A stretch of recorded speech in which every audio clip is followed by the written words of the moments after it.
दुनिया के इस चमक दमक के पीछे एक ऐसा काला सच पल रहा था जो मानवता को शर्मसार कर देने वाला था। एक ऐसा दुनिया जहां कानून की नहीं ताकत की चलती थी, जहां मासूमियत चिकती थी और दुनिया के सबसे ताकतवर चेहरे बंद दरवाजे के पीछे मुस्कुराते हुए दाखिल होते थे। लेकिन क्या आप जानते हैं, जेफरी एप्स्टीन सिर्फ एक अपराधी नहीं था, वह हिटलर की तरह एक पागलपन की दौड़ में शामिल था। एक ऐसा दौड़ जहां अपनी एक अलग ही सुपर रेस बनाना चाहता था। तो आखिर जेफरी ऐसा क्यों करना चाहता था?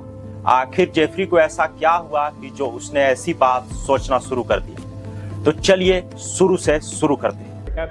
Jeffrey Epstein has taken his own life. Jeffrey Epstein has died by suicide. Caribbean sea के बीचों बीच एक ऐसा आइलैंड जहां ना कोई टूरिस्ट पहुंच पाता था, ना कोई मीडिया कैमरा, बाहर से या किसी लग्जरी आइलैंड से कम नहीं दिखती थी। नीला समुंदर, सफेद चादर और चारों ओर फैला हाई सिक्योरिटी।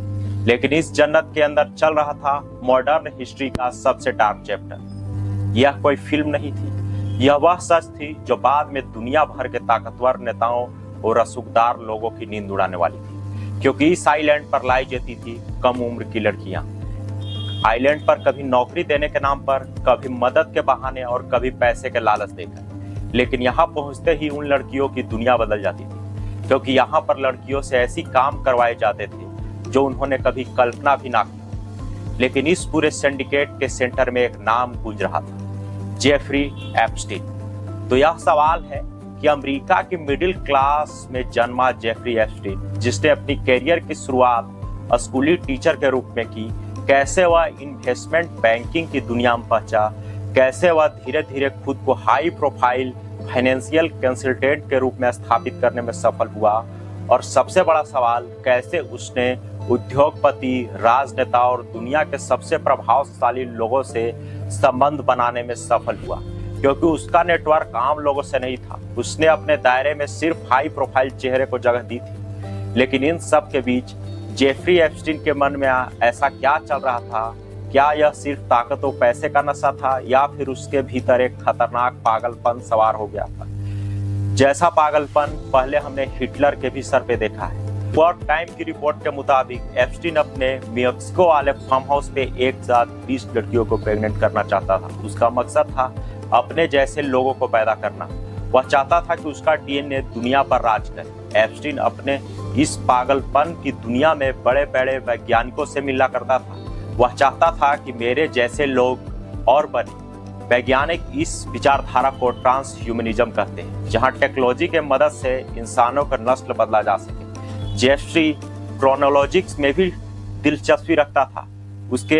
वह चाहता था कि जब वह मरे तो उसके शरीर को, उसके ब्रेन को फ्रीज में रखा जाए। कुछ लीक हुई ईमेल्स में यहाँ तक दावा किया कि वह क्रोनोलॉजी डेवलपमेंट, यानी कि सोचने की क्षमता को भी लैब में डेवलप करना चाहता था। उसके अंदर ऐसी पागलपन सवार हो गई थी। क्योंकि एप्स्टीन के पास पैसे की कमी नहीं थी, एप्स्टीन के पास प्राइवेट जेट भी था, जिसे लोलिटा एक्सप्रेस कहता था। इसी जेट में बैठकर प्रेसिडेंट्स, प्राइम मिनिस्टर और दुनिया के बड़े बड़े बिजनेसमैन आइलैंड पर पहुंचते थे।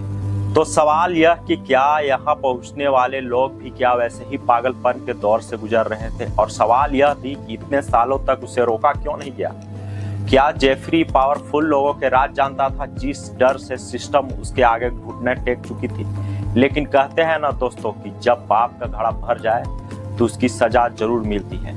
फिर आता है साल 2005। फ्लोरिडा के पाम बीच के पास कुछ टीनेज लड़कियों ने पहली बार पुलिस में शिकायत दर्ज कराई। उस वक्त किसी ने कल्पना नहीं की थी कि यह मामला आगे चलकर दुनिया की सबसे बड़ी जांचों में बदल जाएगी। शुरुआत में यह एक लोकल केस जैसा लग रहा था, लेकिन जैसे जैसे परतें खुलती गई, हर परत के पीछे छिपा था पैसा, सत्ता और प्रभाव का एक खतरनाक जाल। साल 2019 में जब उसे गिरफ्तार किया गया तो लगा कि अब इंसाफ होगा। लेकिन 10 अगस्त 2019 को हाई सिक्योरिटी जेल में उसकी संदिग्ध मौत हो जाती है। सीसीटीवी कैमरे खराब थे, गार्ड सो रहे थे और सरकारी रिपोर्ट के मुताबिक वह सुसाइड कर लिया था।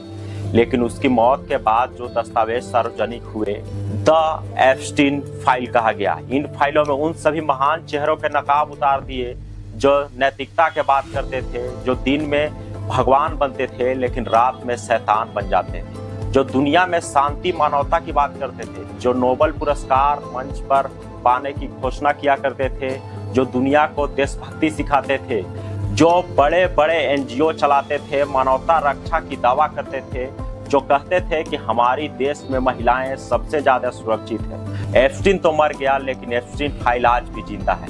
यह कहानी सिर्फ अपराधी का नहीं है, बल्कि उस सिस्टम की है जहां पैसे और पावर का मानवता सौदा करता है। सवाल आज भी वही है, क्या उन रसूखदार चेहरों को सजा मिलेगी या सिर्फ इंसाफ फाइलों में बंद होकर रह जाएगी? क्योंकि एप्स्टीन फाइल आज भी जिंदा है, एप्स्टीन भले ही मर गया।